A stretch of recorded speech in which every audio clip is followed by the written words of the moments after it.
Assalamualaikum warahmatullahi wabarakatuh. Perkenalkan saya Naftalin Azganur, rekan saya Sakinah Elok Sabila Fatki dan Mawadaduz Zahro. Kami akan mereview tentang materi protein dari praktikum KRSO. Tujuan dari praktikum ini adalah untuk mengetahui beberapa macam identifikasi dan sifat-sifat dari protein. Protein merupakan poliamida, yaitu suatu makromolekul yang terbentuk karena adanya ikatan amida. Kemudian, protein jika dihidrolisis menghasilkan asam amino, yaitu suatu penyusun dari protein sendiri. Nah, kandungan dari asam amino ini adalah gugus RNH3 dan gugus karboksil, yaitu COOH.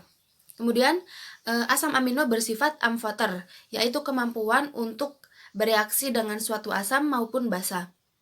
Selanjutnya, protein juga larut dalam air, dan pada umumnya protein juga larut dalam garam, asam, basa, dan pelarut organik. Nah, masuk ke struktur protein. Karena penyusun utama protein itu merupakan asam amino, jadi kita masuk ke struktur asam amino. Asam amino adalah penyusun protein berupa asam karboksilat, yaitu atom karbon yang mengikat gugus karboksil COOH, gugus amino NH2, gugus hidrogen H, dan satu gugus rantai cabang R. Bisa dilihat itu ada gambar dari susunan asam amino sendiri. Nah, pada umumnya protein itu dibagi menjadi dua, yaitu protein globuler dan protein fiber. Nah, protein globuler adalah suatu protein yang berbentuk bulat dengan rantai polipeptida yang berlipat. Contoh dari protein globuler sendiri itu yaitu pada albumin, globulin, protamin, enzim, dan antibodi. Kemudian ada protein fiber. Protein fiber itu protein yang berbentuk serat atau serabut dengan polipeptida memanjang. Nah, contoh dari protein fiber sendiri itu yaitu keratin pada rambut, kolagen pada tulang rawan, dan fibroin pada sutera. Baik, berikut ini adalah klasifikasi beberapa protein berdasarkan fungsinya. Yang pertama, protein untuk kontraksi, yang mana fungsinya yaitu merubah energi kimia menjadi energi mekanik. Kemudian ada enzima, yang mana fungsinya yaitu katalisator biokimia. Kemudian ada hormon yang membantu mengatur metabolisme, protein pelindung yang mengenal dan menetralkan molekul yang menyerang, membantu dan memperbaiki sel. Kemudian ada protein cadangan yang menyimpan asam amino dalam telur dan biji-bijian. Kemudian yang terakhir adalah protein struktural, yang mana membantu mempersiapkan bentuk struktural suatu organisme. Untuk berikut ini yaitu fungsi protein menurut dari Ngili. Nah, menurut Ngili, dia mengkategorikan fungsi protein ada 6, yaitu katalis enzim, alat transport dan penyimpanan, kemudian pembentuk struktur, pengatur pergerakan, pelindung, dan proses informasi. Di sini memasuki pada slide identifikasi pada protein, di mana yang pertama itu ada uji sifat amfoter, di mana adanya gugus amino dan karboksil bebas pada ujung-ujung rantai molekul protein yang menyebabkan protein itu mempunyai banyak muatan atau polielektrolit dan bersifat amfoter.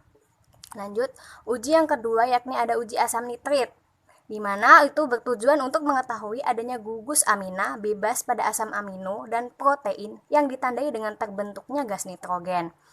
Nah, reaksi asam nitrit itu merupakan reaksi yang menunjukkan adanya amina primer pada pengujian protein. Uji yang ketiga yaitu ada uji bioret, di mana salah satu cara uji pengujian yang memberikan hasil positif pada senyawa-senyawa yang memiliki ikatan peptida. Nah, uji ini tuh dapat dilakukan dengan cara sampel yang diduga mengandung protein itu ditetesi dengan larutan NaOH dan beberapa tetes larutan CuSO4 yang encer. Lanjut ke sifat berikutnya, uji Santo protein. Uji Santo protein digunakan untuk menentukan adanya cincin benzena dalam suatu senyawa. Uji ini tuh dapat terjadi karena reaksi nitrasi pada cincin benzena dari asam amino penyusun protein. Lanjut, uji yang kelima ada hidrolisis protein. Hidrolisis protein sendiri adalah proses pecahnya atau terputusnya ikatan peptida dari protein menjadi molekul yang lebih sederhana. Uji yang keenam yaitu uji denaturasi protein yang meliputi gangguan dan kerusakan yang mungkin terjadi pada struktur sekunder dan tersier protein. Denaturasi yang umumnya itu ditemui adalah proses presipitasi dan koagulasi protein. Lanjut pada slide ini adalah ada alat dan bahan, di mana alatnya itu ada meliputi tabung reaksi dan rak, alat reflux, kemudian corong penyaring panjang, kemudian aluminium oil, botol semprot, dan kertas lakmus, seperti ada yang di slide yang Anda lihat sekarang. Nah baik, selanjutnya adalah ada bahan-bahan dari percobaan yang akan dilakukan, yaitu meliputi adanya larutan HCl sebesar 10% dan 20%, larutan NaNO3 sebesar 5%, HNO3 pekat, larutan fenol, larutan asam L-aspartat, larutan tirosin, larutan glisin, larutan NaOH, larutan putih telur, urea, CuSO4, dan yang terakhir AgNO3. Di sini ada slide itu ada material safety dataset atau yang dikenal dengan MSDS. Pertama itu ada larutan HCl dengan sifat fisik dan kimianya itu berbentuk cair, kemudian warnanya itu bening sampai agak kekuningan, berbau yang menyengat, massa jenis 2,13 dengan titik didih 85 derajat Celcius dan lain-lain. Lihat sendiri di slide PPT ya. Kemudian lanjut ke larutan NaNO3. Sifat fisik dan kimianya, dia itu berbentuk solid, granular, padat, bubuk, dengan rasanya itu pahit, kemudian berat molekul itu sekitar 84,99 gram per mol, dengan warnanya putih, dan titik didihnya itu sekitar 380 derajat Celcius atau 716 derajat Fahrenheit, dengan melting point 308 derajat Celcius atau sekitar 586,4 derajat Fahrenheit, dan lain-lain. Sifat fisik kimianya ada di slide, lihat sendiri ya. Di slide selanjutnya ada MSDS dari larutan CuSO4 dan NaOH. Saya membahas CuSO4 dulu ya. Sifat fisik kimia dari CuSO4 yaitu berbentuk bubuk, berwarna hijau pucat abu-abu, titik lebur dengan 110 derajat Celcius, dan bentuk pentahidratnya CuSO4 dikali 5H2O. Nah, untuk larutan NaOH, sifat fisik kimianya itu berbentuk bubuk, warna putih, kemudian titik leburnya itu 110 derajat Celcius dan titik didihnya 1390 derajat Celcius. Baik, kita lanjut ke MSDS dari larutan AgNO3, fenol, dan urea. Nah, yang pertama itu larutan AgNO3 dengan sifat fisik kimianya itu berbentuk padatan, berwarna putih, titik lebur itu 212 derajat Celcius dan titik didihnya 444 derajat Celcius. Kemudian untuk larutan fenol dengan sifat fisik dan kimianya itu berbentuk padatan, titik lebur sekitar 40,5 derajat Celcius atau sekitar 104,9 derajat Fahrenheit, dengan rumus kimianya C6H6O dengan massa molar berkisar 94,11 gram per mol. Kemudian untuk sifat fisik dan kimia dari fenol sendiri bisa dilihat di PPT slide-nya. Kemudian lanjut ke urea. Urea sendiri itu sifat fisik dan kimianya itu berbentuk padatan, kemudian warnanya itu putih, dan memiliki titik lebur sebesar 135 derajat Celcius dengan massa molar sebesar 61 gram per mol. Nah, selanjutnya itu akan ada cara kerja yang akan dilanjutkan oleh rekan saya. Selanjutnya yaitu langkah kerja. Yang pertama yaitu uji sifat amfoter. Disiapkan 4 tabung reaksi beri label A, B, C, dan D. Ditambahkan masing-masing tabung dengan 2 ml Aquadis, lalu diamati kelarutan dan keasamannya. Kemudian ditambahkan 1 ml NaOH 1% ke dalam masing-masing tabung. Kemudian diamati kelarutan dan keasamannya. Yang kedua yaitu uji dengan asam nitrit. Disiapkan 4 tabung reaksi beri label A, B, C, dan D. Tabung A berisi 0,1 gram glisin ditambah 5 ml HCl 10%, kemudian didinginkan dengan suhu 0 derajat Celcius, kemudian ditambah dengan NaNO2. Tabung B sama dengan tabung A, cuma tabung B dalam keadaan suhu kamar. Kemudian tabung C, larutan putih telur ditambah dengan 5 ml HCl 10%, kemudian didinginkan dengan suhu 0 derajat Celcius, kemudian ditambah dengan NaNO2. Tabung D sama dengan tabung C, cuma tabung D dalam keadaan suhu kamar. Nah, langkah selanjutnya yaitu diamati dan dibandingkan gas yang terjadi.